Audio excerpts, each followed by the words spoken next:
Hi loves, let's make tahini chocolate chips mud cake in just 1 minute. So don't forget to subscribe and click the bell button.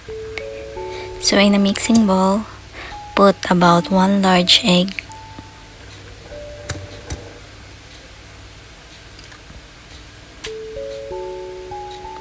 one tablespoon of tahini butter. Tahini is sesame seeds but ground and mix until well combined like this, and then add 1 teaspoon of vinegar so to remove the eggy taste of it, and then mix it until well combined. Now add 1/4 teaspoon of baking powder and 1 tablespoon of any sweetener you prefer.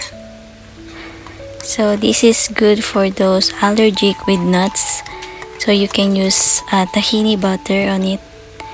So add 1 tablespoon of hot water, or if you want to be more creamy, add heavy cream on it and mix it until well combined. So after you mix it, prepare your microwave safe ramekins or any mug, it's fine, and pour the tahini butter.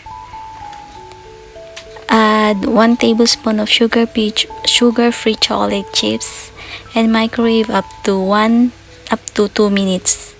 So let it cool. Now garnish it again with sugar-free chocolate chips. And this is optional, I add some Blanche almond nuts on it. So this is it. Our tahini chocolate chips mug cake is ready, and you can't believe that it's without flour and nut free. So I hope this recipe will satisfy your cravings into mug cake. So that's it. Thank you and God bless. Love you all.